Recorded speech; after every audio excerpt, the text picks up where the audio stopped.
Hello à tous! Allez, on y va. Imaginez une transmission qui part légère comme une plume et l'impact qu'elle laisse de l'autre côté. Comment partir bien cadré pour revenir responsable? Aujourd'hui, en 10 minutes, je vous donne une cadence pratique pour préparer, doser et sécuriser un soin à distance, sans lourdeur administrative, mais avec rigueur professionnelle. Intention égale information. Je rejoins Denis. Penser la transmission, c'est déjà la mesurer. On garde ça précis, mesurable et surtout vérifiable pour le receveur. Avant d'entrer dans le protocole, avertissement rapide et clair. Ceci n'est pas un traitement médical. Si vous entendez des signes rouges, douleurs aiguës, difficultés respiratoires, altération de conscience, stoppez et orientez immédiatement vers des secours médicaux. Rappelez-vous, notre rôle est de soutenir, pas de remplacer. Ajoutez à ça un point légal simple, obtenir un consentement explicite, conserver seulement les données nécessaires et documenter la discussion pré-séance. Ça protège le praticien comme le receveur. Maintenant, prenons un repère rapide ensemble. Évaluez votre niveau de confiance et de clarté sur cette séance de 0 à 10. Posez-le à voix haute ou notez-le. Je me sens à, par exemple, 7. Notez une zone d'incertitude professionnelle, un point qui vous semble flou. Cette baseline simple vous sert de contrôle avant et après. Vous pourrez mesurer l'effet du protocole et ajuster votre pratique. Point 1. Cadrage éthique et logistique. Checklist express avant toute séance. 1. Consentement éclairé verbal ou écrit qui précise que vous n'offrez pas de garantie de guérison. 2. Contre-indication claire, si le receveur a une pathologie aiguë, référez. 3. Mode de communication d'urgence, numéro de contact et procédure si la personne se sent mal. 4. Durée prévue de la séance. 5. Signaux d'arrêt convenus, par exemple le mot stop ou l'envoi d'un message court. Formulation prête à l'emploi. Je vous propose une séance à distance centrée sur X. Cela ne replace pas un avis médical. Êtes-vous d'accord pour que je procède en suivant ce protocole et ses limites? Ajoutez une question rapide sur la sensibilité énergétique. Avez-vous tendance à être très réactif aux informations ou aux changements d'énergie? Si oui, vous adaptez le dosage. C'est un signal clinique utile. Point 2. Dosage de l'intention et protocole technique. On travaille en palier simple. Palier 1, minimal. Palier 2, moyen. Palier 3, profond. Commencez toujours au palier minimal. Repère, palier 1 égale 5 à 10 minutes d'intention focalisée, sensation subtile attendue.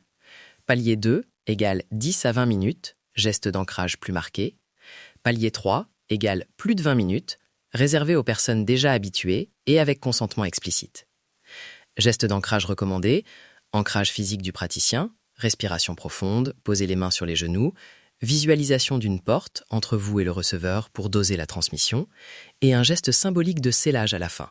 Serrez les mains sur le cœur et soufflez doucement. Ces gestes limitent la charge transférée et protègent votre champ. Du point de vue quantique, pensez en termes d'amplitude et de fréquence. Changer l'intensité, c'est réduire l'amplitude ou la durée. Intrication, oui, mais graduelle. Si vous augmentez l'intensité, gardez des checkpoints de retour toutes les 3 à 5 minutes. Un script court pour doser l'intention. Je me connecte à votre intention, je commence très doucement, je vous envoie un signal léger et j'attends votre retour. Si vous ressentez une gêne, dites stop et j'arrête immédiatement. Simple, ferme, protecteur. Point 3. Plan d'après-soins et communication. Après la séance, envoyez un message modèle de suivi qui inclut 3 choses. 1. Remerciements et rappel bref des limites de la séance. 2. Signes normaux d'intégration. Fatigue légère, rêve, petit déséquilibre passager. 3. Critères d'alerte et contact si nécessaire. Exemple, merci pour votre confiance. Si vous ressentez une douleur nouvelle, une fièvre ou un symptôme qui s'intensifie, contactez un professionnel de santé et avertissez-moi. Fixez une fenêtre de suivi active, 24 à 72 heures, avec instruction pour référer si les signes rouges persistent. Et côté données, ne collectez que ce qui est nécessaire. Nom, contact, consentement, points médicaux essentiels. Envoyez vos templates par email uniquement sur opt-in explicite et indiquez la durée de conservation des données. Transparence égale confiance. Séquence intégrée, guidée. On enchaîne en pratique, rythme simple. Cadrage, 30 secondes. Dosage, variable. Message post-séance, 30 secondes. Je dis la phrase d'ouverture, vous la répétez mentalement et vous placez votre repère de confiance. Je demande votre consentement, je commence au palier 1. Je reste à l'écoute, dites stop si besoin. Checkpoint. Si à tout moment vous doutez, revenez au cadrage initial. Mesurez après. Réévaluez votre confiance, clarité, 0-10. Notez un ajustement immédiat. Par exemple, réduire le temps, changer le geste d'ancrage ou renforcer la phrase de consentement. Takeaway rapide. 1. Checklist avant chaque soin. 2. Système de palier 1-3 pour doser l'intention. 3. Message post-séance standardisé et fenêtre de suivi 24-72 heures. 3 habitudes simples qui, pratiquées chaque semaine, font toute la différence. Si vous voulez recevoir la checklist prête à l'emploi, les scripts de consentement et le flowchart de triage, je vous invite à vous inscrire à notre liste email. C'est sur Opt-in Explicit. Vous donnez votre autorisation, on vous envoie le pack et on explique comment les données sont stockées et pendant combien de temps. C'est gratuit et professionnel. Pour vous inscrire, cherchez le lien d'inscription sur notre page d'accueil ou envoyez un message par le formulaire. Nous n'enverrons rien sans votre accord et vous pourrez vous désinscrire à tout moment. Dernière mesure rapide, notez encore une fois votre confiance/clarité.